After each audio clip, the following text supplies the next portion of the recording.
players. You don't have as many millions or hundreds of thousands of players, but you have players who play for retain better and then they pay more per player. So it is a kind of like a holy grail in a way to try to get those players in, but it's still difficult because there's very much also this conception of still that Facebook games are not real games. It's not socially acceptable to play them if you're hardcore. Okay, what is the what is the general rate of between paying players and non-playing players, and how much do they spend monthly? Well, I won't disclose the actual numbers, but if you, for instance, read Inside Social Games, they usually have like these roundups of what have become like the industry standards, and the industry standards nowadays are more or less that the amount of the conversion percentage to paying players is from 1 to 5. So if you have 5% of your players that pay, you're really well off. And then the ARPU, so average revenue per paying user, is a few cents. So it depends really on the genre and the market. So in the sort of farming genre, it's usually less. It might be like only 2 cents. But then when you go to the more competitive side of the market, where players are more inclined to spend money and more of it, then it might come to 5, even up to 10 cents. So, and of course, globally, you are seeing like really crazy numbers, like in Asia.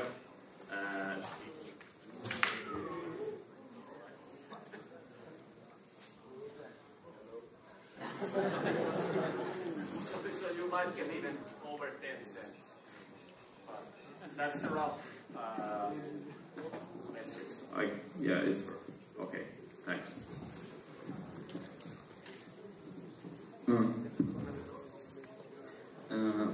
First, thank you for the talk. Very good. Thanks. Some of the concepts you described during the talk remind me a lot of these old web text-based games. Mm-hmm. I don't know any, I know only one, something in Brazil. Yeah.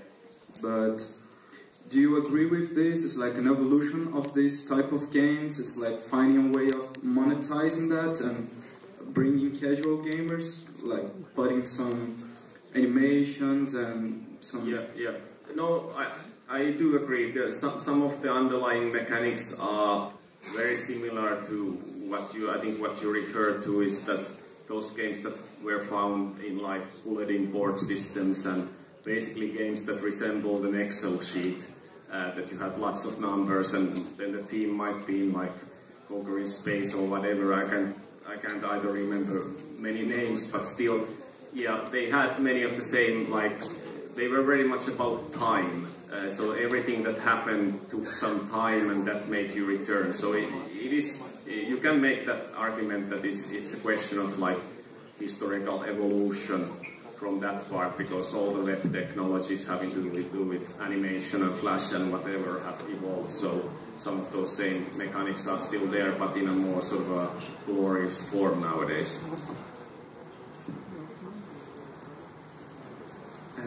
Two questions actually.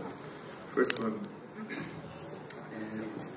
do you mind telling us the winter is coming of your game?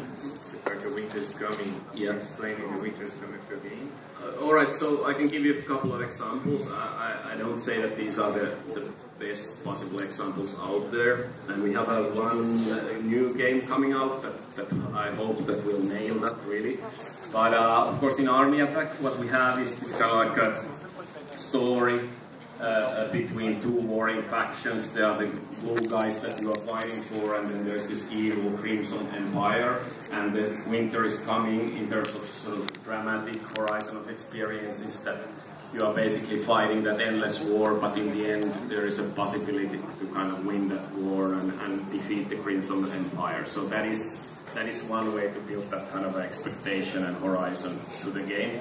And in Zombie Lane, it's very much about you know, you have a game where you have zombies all around, and there's like a background story that there's been kind of like a meteorite crash and some virus has spread and people have become zombies, so they're very conventional, cliched even thing.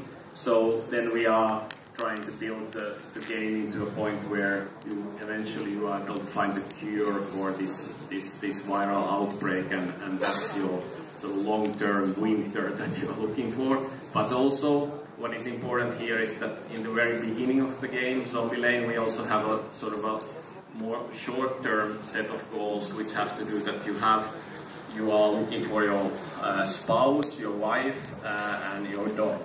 And so if you play the game, just play it for a couple of weeks, you should be able to first get your dog, so that creates some sort of a long-term goal that you're looking towards, and then there's the promise of reuniting with your wife or your spouse, whichever gender you're playing. So those are the, like, you'd say, minimalistic winters that we try to create into the game. But it really comes down to balancing very short-term goals that when you come to the game, even in 5 minutes, you have something to do, a goal towards which you want to work for, and then that gets embedded into this longer-term goal that you're working for. So that's what I said in the slide, that both these short-term goals, but 5-minute goals, let's use that expression, and the long-term goals are crystal clear in your mind. If you manage to achieve that, then they have a sort of idea in their head that what to expect and why to come back.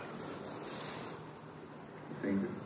And the other question is, I played social games many times, but you said that it's okay to show some pop-ups to the player. Oh, come on, play it. It'll be nice. We love you and stuff. Yeah. But sometimes that pop-ups really piss players off. I gotta tell you. And don't you believe that pop-ups can? Yeah.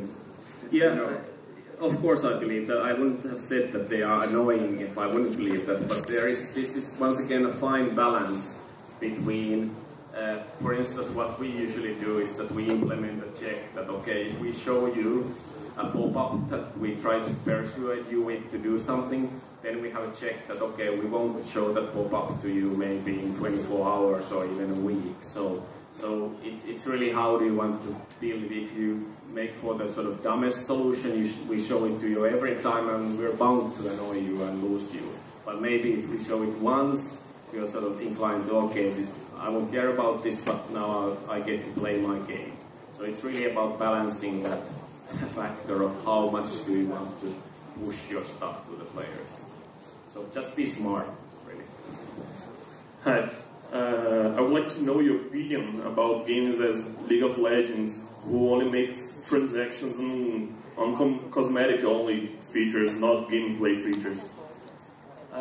But I think the League of Legends, you can buy new characters, right? So that you do have like functional stuff in that sense. Not features, just purely decorational, yeah. Okay, I'm not saying that you can't monetize with that, but it has to. It depends really on the genre of your game. So and we know that, for instance, in the Asian market, decorations do monetize. But then again, we found that it more in the Western part market in the United States and in the Facebook as such, they don't work as well. So you can of course sell them with the sort of in-game money, not the premium currency, which is like the real money. But if your game certainly is about you developing, let's say, a League of Legends, you know, the characters, and you want to differentiate your legends from the competing legends, then basically you have created a great engaging game, then go for it. I mean, then you can certainly make money with that. It's all about making it concrete and communicating to the player that there's some sort of symbolic value here, that decorating this guy with these cool outfits basically gives you something that you like in the game, and so on and so forth. So it's not that black and white. It depends on the genre, depends on the market, and so forth. It's really then you need to understand what's your genre, what's your market, and I wouldn't I think the main thing is that I wouldn't leave, in any case, monetization only on one kinds of items. I would always try to have like a selection of different things that players can pay for. Here, I would like to hear about the design change that you made on Arm Attack. Yeah. With the removing of forward forward. Yeah. What changed specifically in the subjective experience of the player in this change, and what made the player become more? Yeah, I understand. Well, the thing is, of course, that this shows one weakness of the metrics. So what we have as metrics are only quantitative data. We don't really get into the head of the players. We don't have qualitative data of how they really felt that change. That is something then what we rely on the quantitative data, and then we can only make sort of hypotheses based on that. So our hypothesis was that just that the players that are in this game, once again, they don't want to spend time figuring out what will be there in front of them under the fog of war. They would rather sort of see everything and then plan their sort of attack basically that way.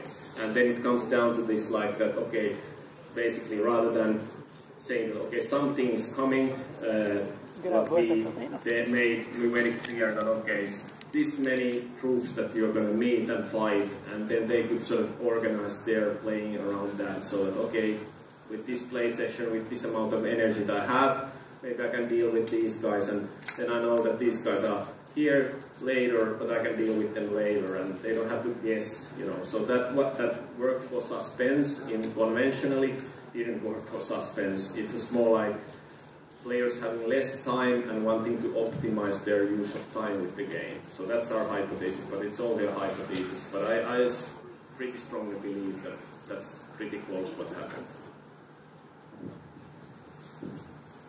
Well, it was the last question. I appreciate. Okay, and I have one question. Have you already published any document, any paper about that subject? Not really. Nowadays, what I do is I go around and give talks. So what you see is what you get.